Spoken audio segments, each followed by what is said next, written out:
مرحبا، كيفكم كلياتكم؟ انا بس حبيت اقولكم اني انا دايما رافعه راسي فيكم وبحبكم كتير يا احلى جمهور بالعالم. وهلا رح اجاوبكم على اسئله لو خيروك اللي كانت على الانستغرام على اخر صوره لإلي. اول سؤال اللي الكل واكتريتكم بيسالني اياه: لو خيروك تضلك في امريكا ولا ترجعي تعيشي بالاردن؟ اكيد رح ارجع الاردن، بلا نقاش في هذا الموضوع. لو خيروك ترجع عمرك 6 سنين او تضلك بهذا العمر وتكملي عادي، هختار اني ارجع ل6 سنين عشان ارجع واعيش كل الذكريات اللي في. كتير منكم حابين اني انشد انشودة، رح انشد هلا انشودة وحتكون اهداء لكل ام وخاصة لماما. بعد الحب دقي اللي تعمل كل ده تستاهلي، بعد الحب دقي اللي ديتي حنان كده من غير حساب نبوس التراب اللي ماشية لي أمي ثم أمي لحد آخر ينفع عمري، حبي من أول حياتي وهمه همي.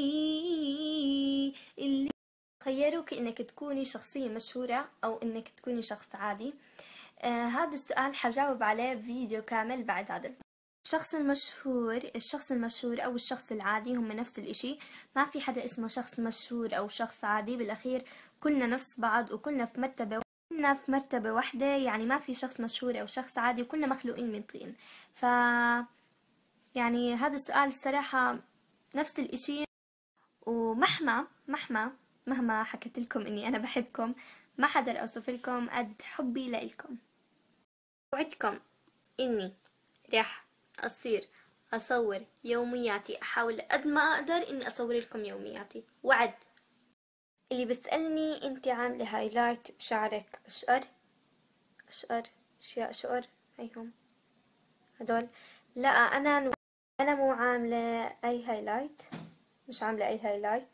هاي أنا انولدت هيك وحمة، في أكتر من خصلة شقرة بشعري، في لسه كمان بنت صاحبيتها في نفس هدول الخصل الشعر بشعرها، فشافتها وحبت الخصل اللي بشعرها، وعرفت انهم كانوا وحمة يعني مش صابريتهم، فحبتهم، فحكت ما شاء الله كتير حلوين.